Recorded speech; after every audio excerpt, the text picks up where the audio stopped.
Today we will prove this proposition. Okay. Row echelon form you have already noted down how a matrix should look like if you have to call it as a row echelon matrix. We will prove that any m by n matrix A can always be reduced to the row echelon form by applying finitely many elementary row operations.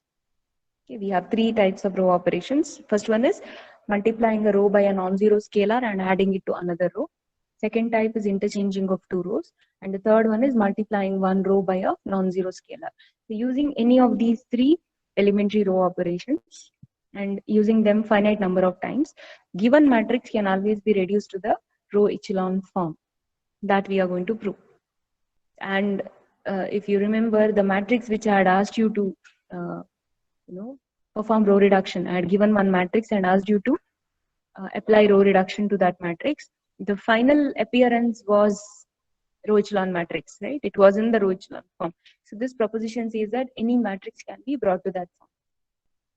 So we are just explaining the method here, how this, how we can arrive at the row echelon matrix by applying different row operations in the more general context.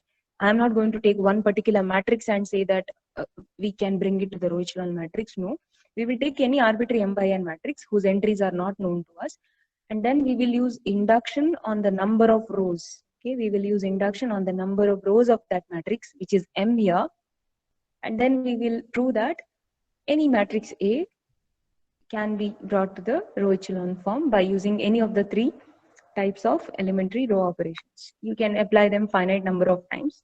One operation could be repeatedly applied, that's also allowed, any number of times, but you will get at the maximum a finite number of operations which will result in a row echelon matrix. I'll apply the construction, I'll explain the construction, okay, in the Artin's textbook, that is algebra, titled as algebra. You can find that proof. Somewhere some steps are briefly written. I want you all to write the proof of this proposition, okay, in a very detailed manner. I will explain how the proof goes, but I will not write everything in detail, all the steps, because it's almost like you are explaining the whole story here. So your story should be in the mathematical language, that's all. That's the only condition. First I have to start with A to be any matrix. As I said, we will be proving this by using induction. Okay. So we will write here, we shall prove the result, by induction on M. What is M? The number of rows of given matrix, the number of rows.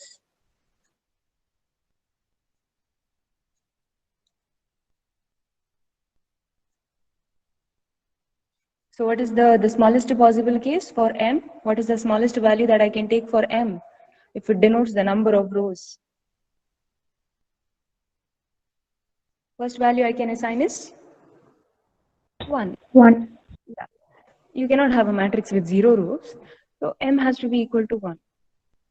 We take let A be a matrix with 1 row or with M equal to 1. Is that okay if I write M equal to 1? M is the number of rows here, or I'll write with 1 row.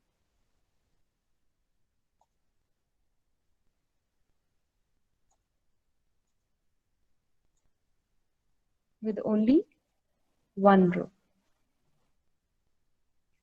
If it happens to be a 0 matrix, if it is a 0 matrix, what is a 0 matrix? Since it's already having just 1 row, it will look like a row consisting of only zeros in it. If it has n columns, it will have n zeros in it.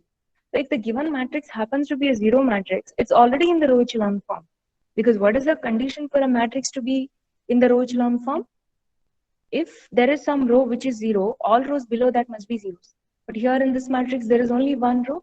So if I take a matrix with the only row being the 0 row, that given matrix is already in the row echelon form. The other conditions we need to verify if at all the matrix has some non-zero rows, right? Second point says in the definition of row echelon matrix, if there is a non-zero row in the matrix, then the first non-zero entry should be 1. But if there are only 0 rows, the matrix is already in the row echelon form, so we don't have to verify anything. So we will take that case first. If A is a 0 matrix,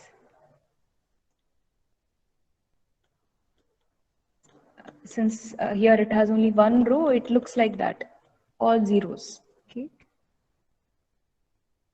Then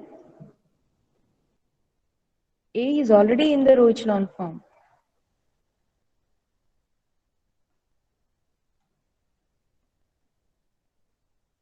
So you don't have to apply row operations. What the proposition says, you can apply a finite number of row operations to reduce the given matrix to the row echelon form.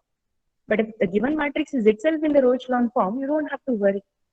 Your aim is to reduce the given matrix to the row echelon form. If the matrix is already in the row echelon form, you don't have to do anything there. Okay?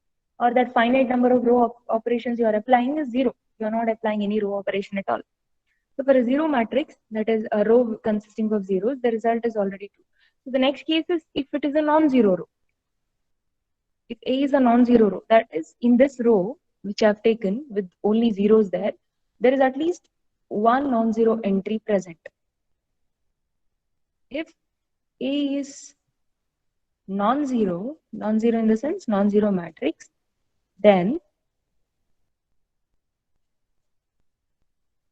A looks like that. All zeros and somewhere there is some non-zero entry A.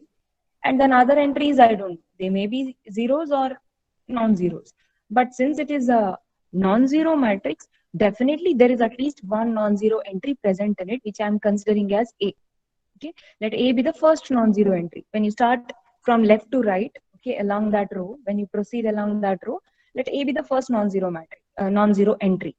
It might happen that this A is present in the first position itself. It may be here also, but I've taken the more general case where there are few zeros in the beginning and then comes A. It can happen that A is in the first position also. Okay, that's not wrong, but we are considering the more general possibility. Okay, where that entry A is non-zero. So I'm looking at the first non-zero entry along that row. Remember, I'm trying to bring that matrix to the row echelon form. So what could be done now? What could be done? What should be the first non-zero entry of any row echelon matrix?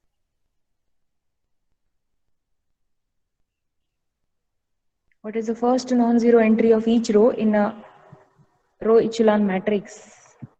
1. 1. Again, the answer is the same. So it should be 1. Now this A is non-zero, I have mentioned here. A is non-zero. I want to make it 1. So what should I do? There is only one row. So you multiply that row with the scalar 1 by A. Okay. The number 1 by A is defined because A is non-zero. So the step is you need to multiply. So I'll avoid writing all that, okay, because I have to just go on writing a story here. What you have to do after this? You have to write. Then we multiply A because there is only one row. I can either say we are multiplying that one row of the matrix A, or I can simply say that I'm multiplying A itself, right? Because there is only one row. Row operations, remember, since there is only one row here, multiplying that row is same as multiplying A itself. So I'll be multiplying this row by 1 by A. What is that operation? You mention in the brackets there when you view the explanation, elementary row operation of type 3, right? Multiplying a given row by a non-zero scalar, that is type 3 elementary row operation. By doing that, A reduces to which matrix? You don't write for the new matrix the notation A, okay? This matrix is no longer A now. You have reduced A to, the matrix A reduces to, after multiplying by that number 1 by A reduces to the matrix 0, 0, 0 here. Then that A becomes 1. And the other entries, we are not bothered about that. We'll write some stars. Each star here, which was there earlier, that gets multiplied with 1 by A. Keep that in mind. If it was 4 there, here I should get 4 by A. That's how the entries would be. But we are not worried about the other entries. Just write that the first non-zero entry becomes 1. So this is in the, which is in the row echelon form. So how do you write the proof. Let A be a matrix with only one row. If A is a zero matrix, then it is already in the row echelon form. If it is non-zero, then you multiply that only one row, that only row of A by the scalar 1 by A. If A happens to be the first non-zero entry, 1 by A, that is applying elementary row operation of type 3 here. So the matrix A is reduced to this form, which is in the row echelon form. Because there is only one row, the other conditions need not be verified. Here, the first non-zero entry is 1, which is usually called as a pivot. That condition is satisfied, that's all.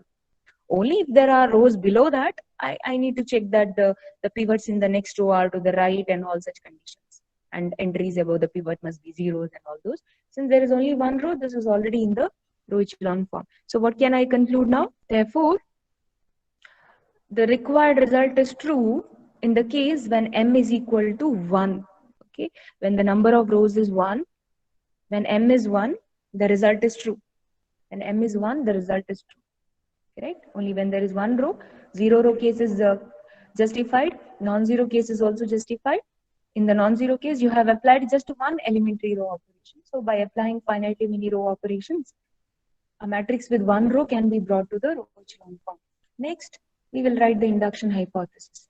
Let m be greater than 1 and assume that the required result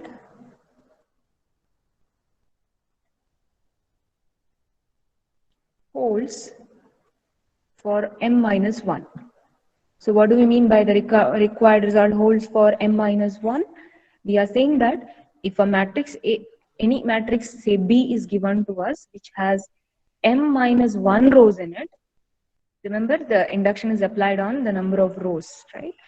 So if there is a matrix given to us which has m minus 1 rows, okay, m minus 1 rows, then you can reduce it to row echelon form by applying elementary row operations. That is induction hypothesis. So a matrix with m minus 1 rows can be brought to the row echelon form. Next, we will take the matrix with exactly m rows. Let A be a matrix, or let A be, I'll take m by n matrix. Okay? N denotes the columns. I just have to see that it has m rows, that's all. N could be anything. Let A be an m by n matrix. Either you write m by n matrix or you can write let A be a matrix with exactly m rows. Okay. Here m stands for the number of rows. For m minus 1 induction hypothesis written, now you are taking a matrix with m rows. Again, the case is if A is a zero matrix. What is a zero matrix? A matrix A where all the rows and all the columns have only zeros in it. So every row is zero. What is the first condition? If the ith row is zero, the first condition in the definition of row echelon matrix says that if the first row is zero, then all the rows below that must be zeros. And that is already satisfied because if I have taken a zero matrix, its first row is zero and all the rows below that are also zeros. And there is no case of, non-zero row there. So we don't have to verify the other three conditions in the definition. So if it is a zero matrix, it is already in the row echelon form. Okay, you write that, you complete that statement.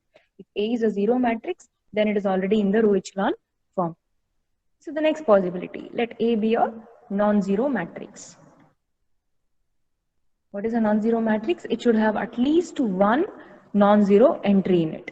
Okay, it should have at least one non-zero entry in that matrix.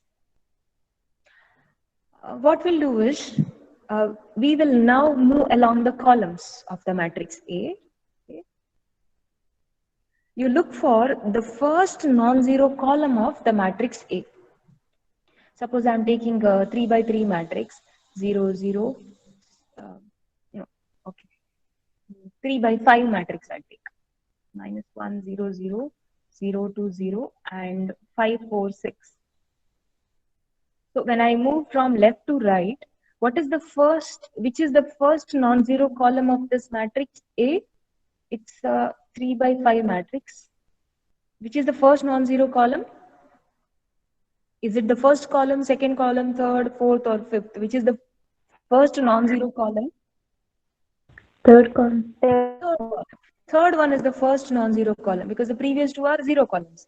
So when I look from, or when I move from left to right, looking at the columns of the matrix, the first non-zero column I have to look at. We will do that now, not in this example, in the general case. Since I've taken a non-zero matrix here, A, in our proof, that will have at least one non-zero entry, and that non-zero entry will present in any one of the column, exactly one of the columns. So consider, or let me take that column as some kth column. Okay, here it happened to be the third column in that example.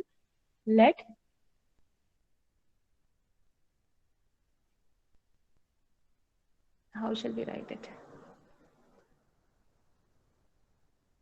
Or consider, we'll write it as consider. Consider the first non-zero column of A, and then we'll write let it be kth column. Consider the first non-zero column of A, say the kth column of A.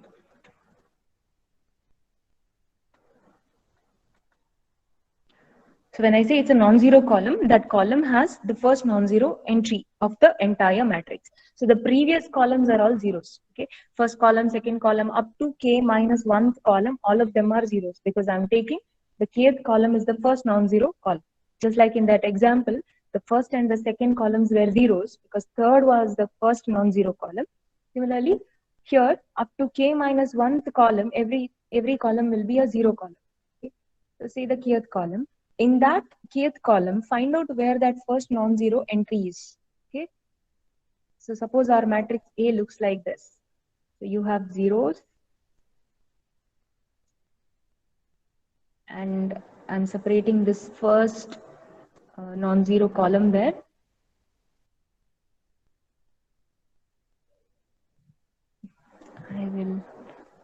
The dividing into blocks, I'll do that later.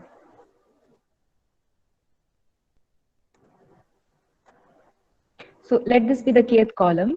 Because it is the first non-zero column here. This column, I have written it in the box. This is the first non-zero column. The previous columns are all zeros there. Okay, all these columns are zero columns up to k minus 1th position. This column should have a non-zero entry. If the non-zero entry is present in the first position itself, okay, that's fine. Or it may happen that here you have some other, say zeros. In that column now, you move from top to bottom along that column. Look where the first non-zero entry of that column is. Okay, it may be here, it may be in the second position. When I say first non-zero, the previous entries must be zeros. So if I'm considering a column, say 0, 0, minus 1, 5, in this column, its first non-zero entry is present here in the third position. So here, say the first non-zero entry is present somewhere here. I'll call it as A in the ith position. See, this is the ith position. Just like here, I had the third position. This may be somewhere in the ith position. In that column, when I say A is the first non-zero entry, it's understood that the previous entries are all zeros. Remember that?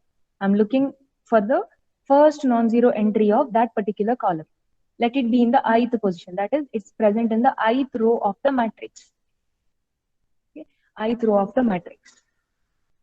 What we'll do is, we will interchange the first row of A with the ith row of A. Okay. What is that we are looking at now? Consider the first non-zero column of A first. Let it be the kth column. Okay. In that column, so say the kth column of A is the first non-zero.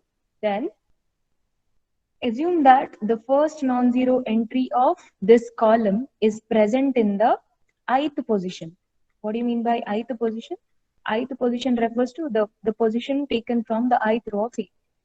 Assume that the first non-zero entry of kth column is present in the ith position. Then we will interchange the first row of A with the ith row of A. So this is the first operation we are applying now on the matrix A. Which is that operation? You write in the bracket elementary row operation of type 2. Interchanging of two rows. Which two rows? Ith and the first. And when you interchange these two rows, what will happen? This non-zero entry A the non-zero entry A, the first non-zero entry of A of this column, which was earlier in the ith position, that will shift to the first position now, correct? Because I'm interchanging these two rows, that 0 will come here and this A will go there.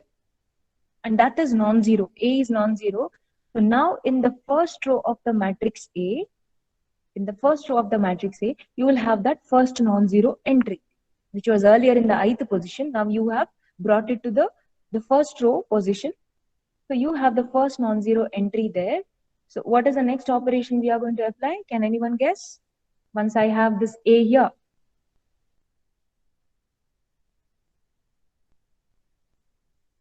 what I have to do? I don't know what exactly A is. A is some number which is not 0. But we want the first non-zero entry of every row in a row echelon matrix to be 1, correct?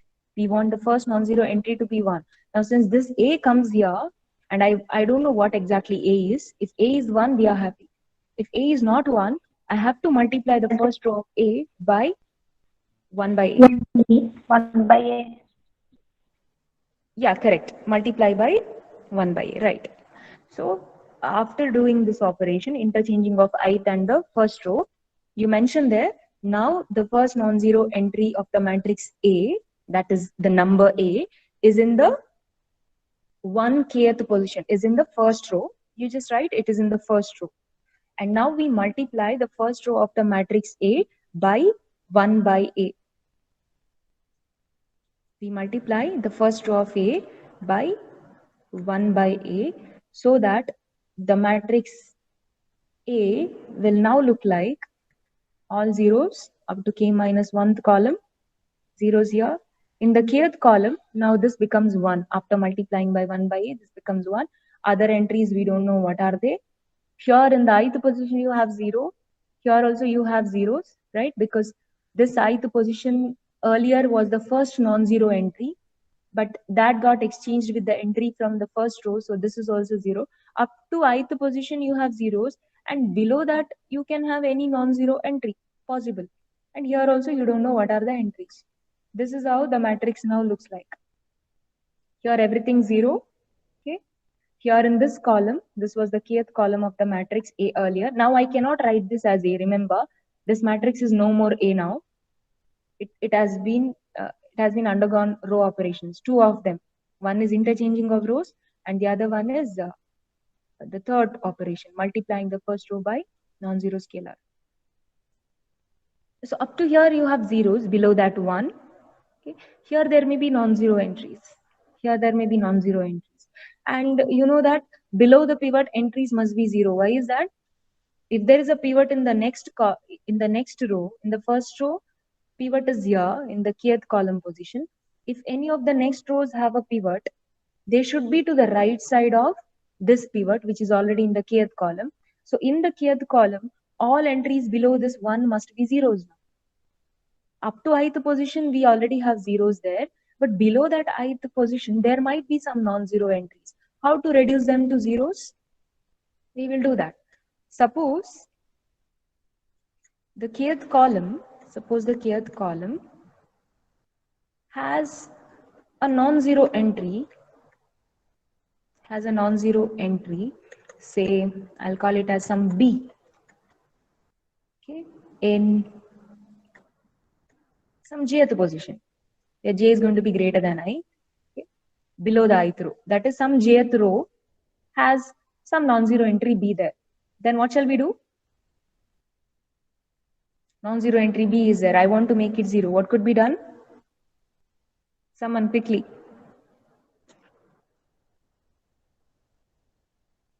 How to make it 0? If there is B here. Add minus B. Yes?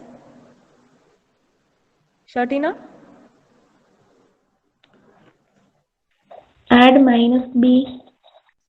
Add minus B, but I'm performing row operation, right? I cannot directly add one number to just one entry. I can do that with any of the row and add that row to the entire jth row.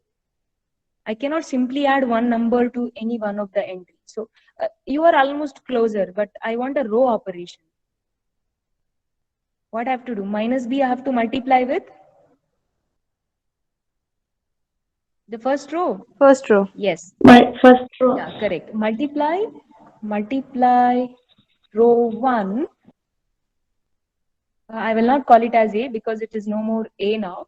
Multiply row 1 of the above matrix by minus B and add it to which row? Add it to,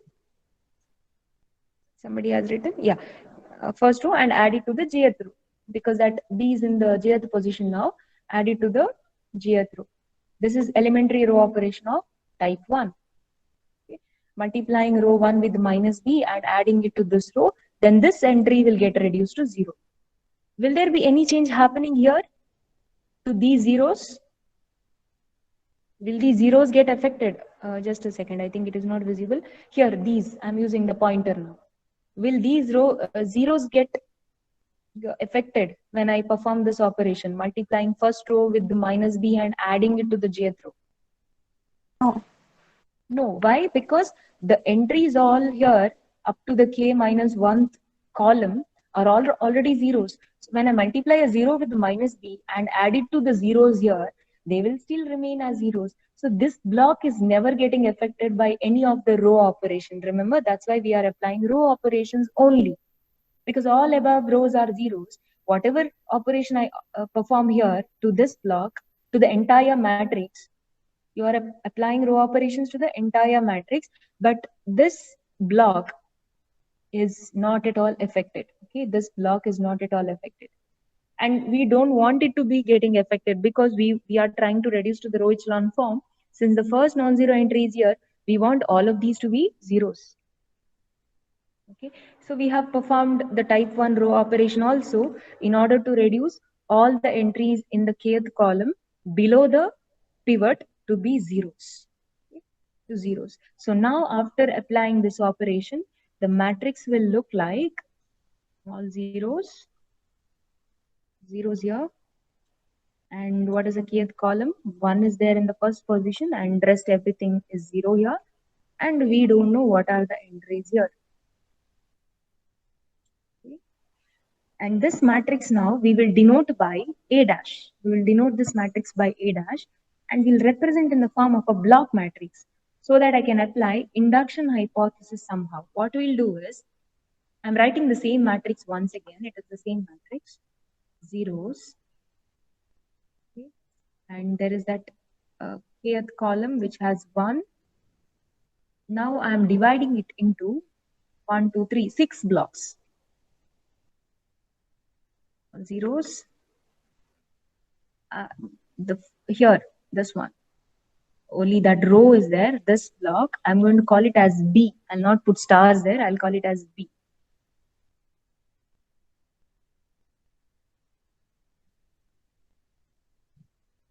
This portion, this block, you call it as B, okay? And this block I'm going to call as D.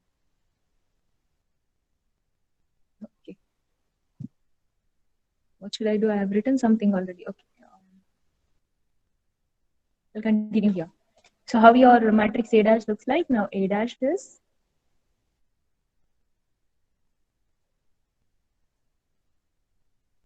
one there, all zeros, zeros here, they're everywhere zeros.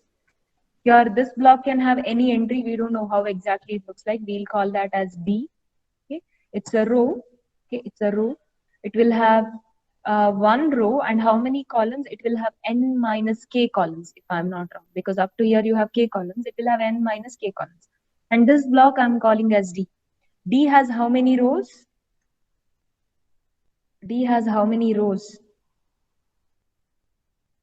How many rows D has? One row above is already separated. So how many rows D has? M minus 1. M minus 1. Yeah. We are not interested in the number of columns. It's going to be n minus k. But D has m minus 1 rows. And now we can apply our induction hypothesis. It says that any matrix with m minus 1 number of rows can always be reduced to the row echelon form by applying finite number of elementary row operations on it. Okay. So D can be brought to the row echelon form by applying, I'll not write all that, by applying elementary row operations on D. What do you mean by applying elementary row operations on D? On the rows of the matrix D, this matrix D, okay, the block D. Now, the entire block D I'm considering as a matrix now. Okay, I'll separately consider this as a matrix. And on that, if I apply elementary row operations of any of the three types, I can bring it to the row echelon form. That is because it has m minus 1 rows. I am applying induction hypothesis. But I started with the matrix A, right? I started with the matrix A. After applying some number of row operations, I have reduced it to A dash. If still I apply row operations on A dash, that is equivalent to applying row operations on the first given matrix. If you recall the simplification that you have done for the given matrix earlier as a homework, you apply some operation on A gets converted to some new matrix. Again, you apply row operations. You'll have a sequence of row operations starting with the matrix A. Now, at this point, you don't have A here, you have A dash because previously you have applied some 2-3 row operations. Now, the question is, induction hypothesis says on D, if you apply finitely many row operations, it can be reduced to the row echelon form. But can I say that applying row operations on D is same as applying row operations on the rows of A dash? Say here, come to the matrix D. Here I have interchanged, say, second and the third rows of D. Okay. You consider D only now. Forget about the first row of the matrix, entire matrix A dash. Say here, the second and the third rows of D, only D, I have interchanged at some point in bringing D to the row echelon form. So can I say that interchanging two rows of D is same as interchanging the second and the third rows of the entire matrix A dash? Will there be any problem if I do that with A dash? If I look at the previous blocks to the left of D, look at the two blocks. Here there are two blocks which are to the left side of D. If I perform any operation on the rows of A dash, say I'll take the second row of A dash and the third row of A dash. If I interchange them, will there be any effect happening here? Here everything is zero. So whether I interchange second with the third or second with the fourth, zeros will remain as zeros, right? So applying row operations here on the rows of A dash is just same as applying row operations on the rows of just D. So if I take some fourth row of the matrix A dash and multiply it with some number 5. When I multiply fourth row with the number 5, what will happen here? All are zeros. When zeros are multiplied with 5, I'll still have zeros only. So the only change happens is to the entries of D alone. Only the fourth row of D will get multiplied with 5. So we can say that applying elementary row operations on this block D is same as applying row operations, the same type of row operations on A dash. If D alone can be reduced to the row echelon form, you take exactly the same row operations and apply on A dash, then D can be brought to the row echelon form. What do we mean by D is in the row echelon form? Here, if there is a zero row, all rows below that will be zeros. If there is a non-zero row, it will have the first entry 1, which is called a pivot, and pivot of the next row will be to the right side of the pivot of the previous row. All the entries above the pivot are zeros. So all the 4 conditions will be satisfied by this block D. Okay, all the 4 conditions will be satisfied by not exactly D. After reducing D to the row echelon form, whatever block you get here, after reducing this, after applying row reduction, finitely many row operations, this D would have changed to the row echelon form because of induction hypothesis. Then, is A dash in the row echelon form? If D has been reduced to the row echelon form, is A dash in the row echelon form? Or do we still have to do something in order to bring A dash to the row echelon form?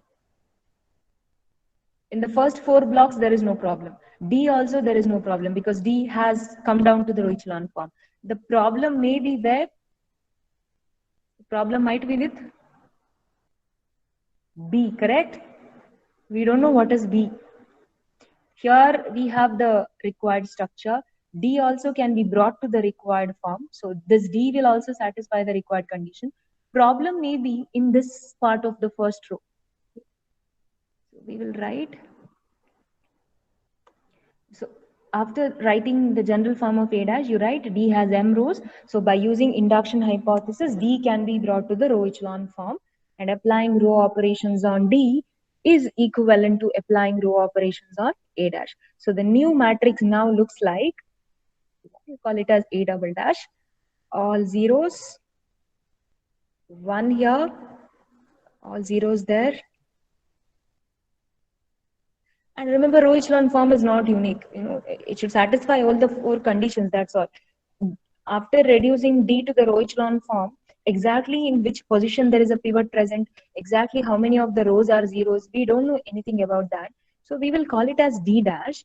You write there where D dash is in the row echelon form. Okay, D dash is in the row echelon form. Just mention that. What is D dash?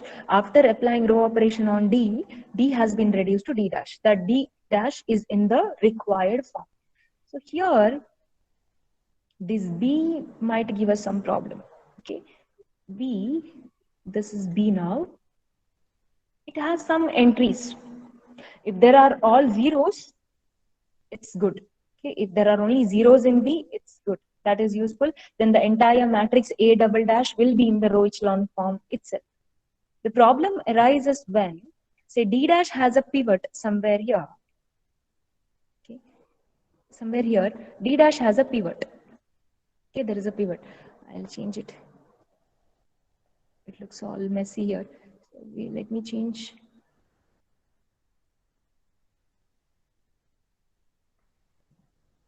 Somewhere here there is a pivot. What is a pivot? In that row, the first non-zero entry, D dash has a pivot here. What is the condition? The fourth condition in the definition of row echelon matrix, all the entries above a pivot must be zero. So within D dash, if there is any entry above this one, that is already a zero. But this entry, what if it is not zero? Okay, this entry, the entry of B, say here there is some entry, I'll call it as some C. There is an entry in this block, 1, 2, 3, third block, which is called as B. There is some non-zero scalar C, which is present here, just above a pivot. There is a pivot here. Just above that, in the first row, in the part of B, there is a non-zero scalar. But you know that entries above a pivot must all be zeros. In the non-pivotal columns, there is no problem. If there are no pivots here, okay, if there are no pivots here, here there could be anything. It could be any number. But if there is a pivot here, and if there is C above that, that should not happen. It should become zero. How to make it zero? Simple. Same type of row operation. What I have to do? You multiply that particular row of, you multiply this row of the matrix A double dash where there is a pivot present. Say it is present in some nth row. If this one is present in the nth row, you multiply that row of A double dash with the minus C and add it to the first row of A double dash. What will happen? This one will not change. Remember, here there is a zero. So 0 multiplied with minus C and added to the first row, that one will not be affected. But here, when 1 is getting multiplied with minus C and added to the first row, this C will reduce to 0. Which operation we have applied? Again, elementary row operation of type 1. In this way, if there is any non-zero entry in B, in this block, which is just above a pivot of D dash, then we can reduce it to 0 by applying elementary row operation of type 1. So thus, by applying elementary row operations finitely many times, it's possible to reduce the given matrix to the row echelon form.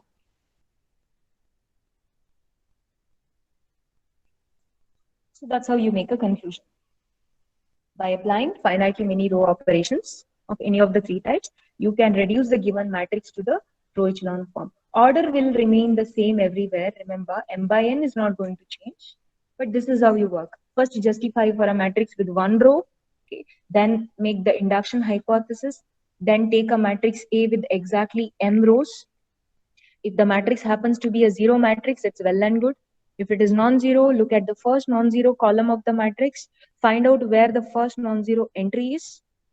If that entry is present in the ith row of the matrix, you interchange that row with the first row so that the first non-zero entry will come to the first row. And then you multiply by 1 by A. If that entry happens to be A, you multiply the first row with 1 by A so that the first non-zero entry is 1 now. After that, try making entries below the pivot to be zeros by applying elementary row operation of type 1. And then look at the blocks now. Look at the block D, it has m minus 1 rows. So by induction hypothesis, it can be brought to the row echelon form. And applying row operations on D is same as applying row operations on the entire matrix A dash, okay, on A dash itself. And after that, you have the block D dash, which is already in the row echelon form. If there is an entry, non-zero entry in B, call that entry as say C, which is present above a pivot of D dash, then look for the position. If it is present in the Lth position, then multiply the Lth row of A double dash with minus C and add it to the first row, yes, so that this C is also reduced to 0. So in this way, by applying finitely many elementary row operations, we can reduce the given matrix A to row echelon